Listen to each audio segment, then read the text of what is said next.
Folks, the last couple of weeks, you and I have been talking about a banking crisis. We have been talking about regional banks pulling back. Now we're going to bring it home. One of the things you are going to see is lending is going to get tighter. We're going to see more and more lenders say no.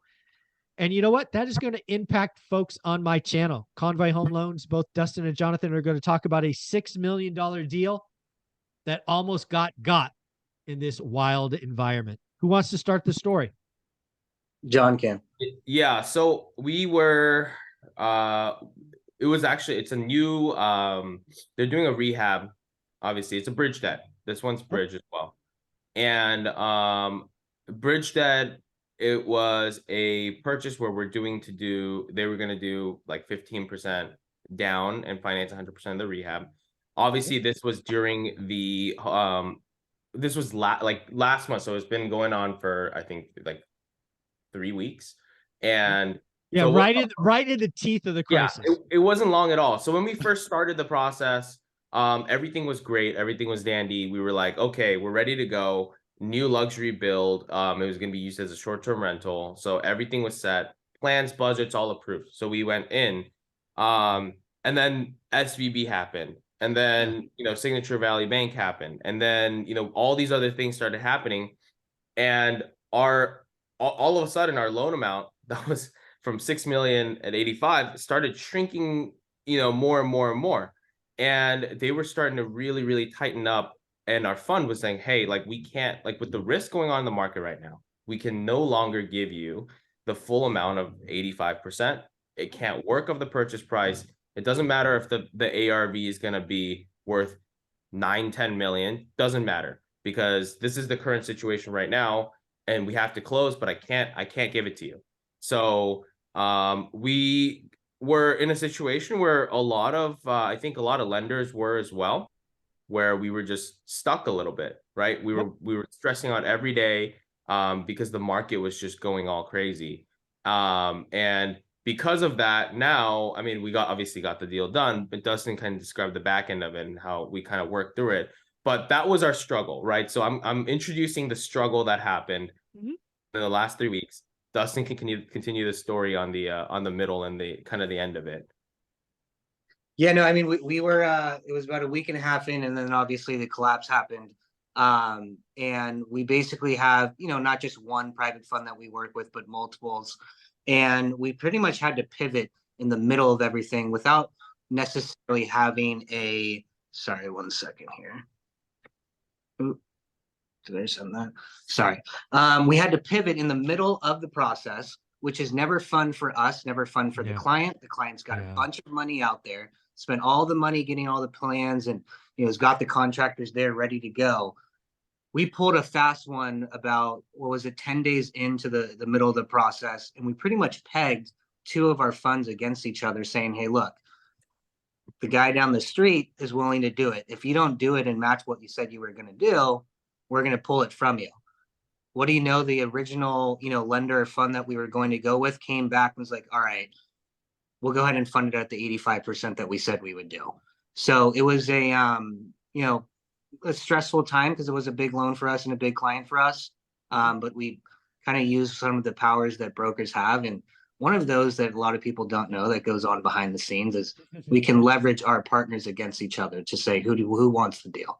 Yeah, who wants? And again, these are the things why you have to work with a professional. If you were just dealing with one bank, if you were the builder, remodeler, whoever this is, and you were just dealing with some local bank, you would have been effed. You would have been done. They would have said no.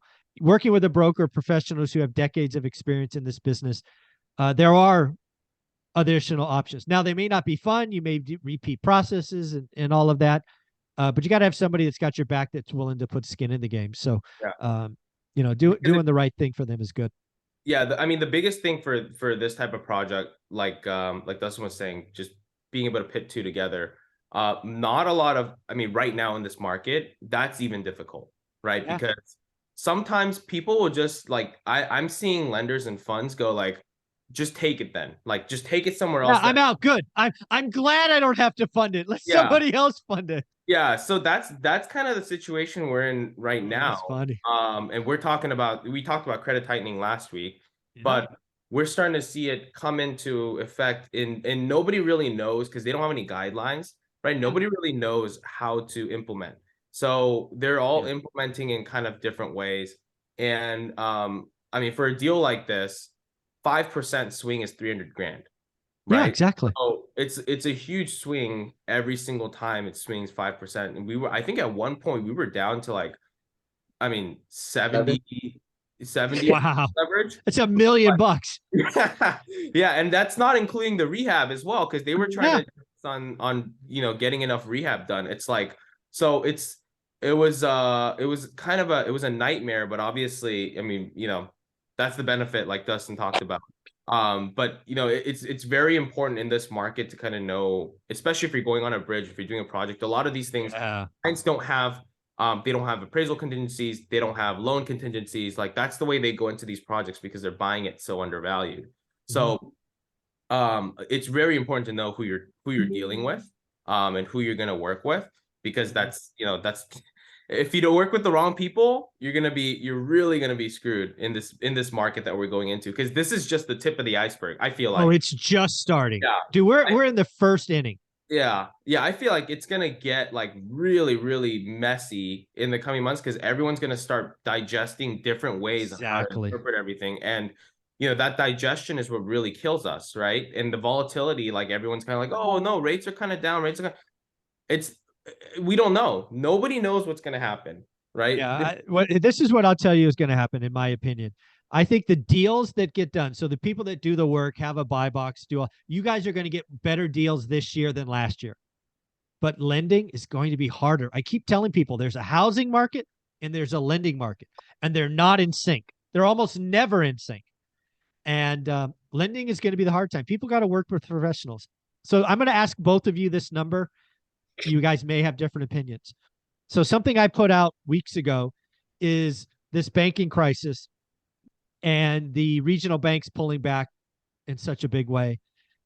It's going to have an effect like Jerome Powell is raising Fed funds rate. He's not going to have to do it. You heard Jerome Powell in his presser say it could be as little as a quarter point. You've heard other people talk about 100 basis points. You have folks like Danielle DiMartino Booth talking about being 150 basis points. You are in it right now. This is making it harder in lending, tougher. What do you think? How much of a I was going to say haircut, but that's not the right word. Of a kicker is this? Like, you got any opinions? Who wants to go first?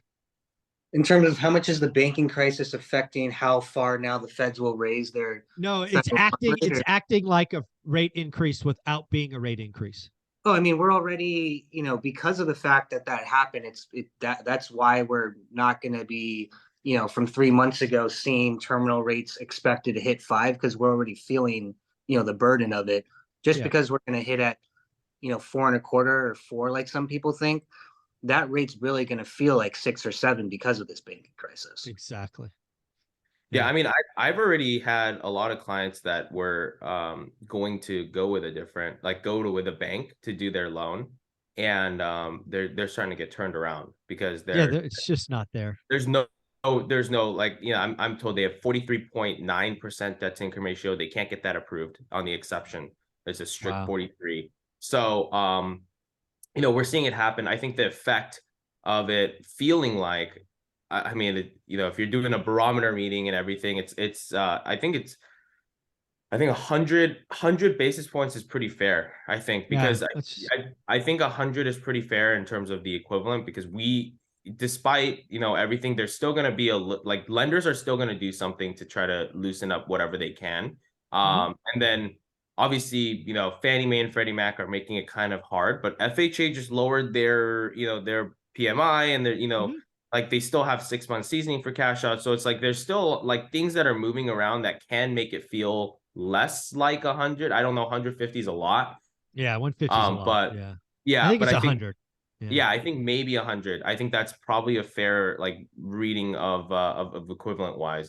And we're gonna start getting creative. Like, we brought a bunch of programs to the channel, obviously, through the last multiple years that we've been on, and we're going to continue to do that. And I think a part of that creativity comes from and the need, right? And this is part of that need.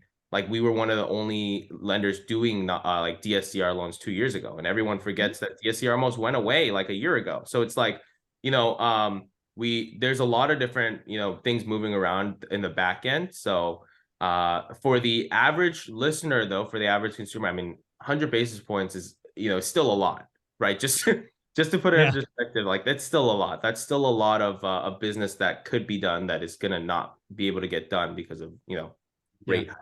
Yeah, totally agree. Well, folks, at the end of the day, I think something's going to be very obvious. I think people will get better deals, especially on value add or fixers or whatever you want to call it. But you're going to have to work with loan professionals who have your best interests in mind and will do the work for you. And that is Convoy Home Loans. How should they reach out, follow, and see if you can help them? How do go they do to convoyhomeloans.com and let us know you came from where we're at. And also, if you want to follow along with like our bigger deals, Dustin and I we post our bigger deals on our Instagram. You can _home loans, and then just you can see there and see what kind of deals we're doing and putting together. You know what? I will go to your guys' page today and forward one of those on my story so people can see it. Guys, keep doing what you do. Thank you for coming back every week. Thank you. Thanks, You got it. Bye. Bye.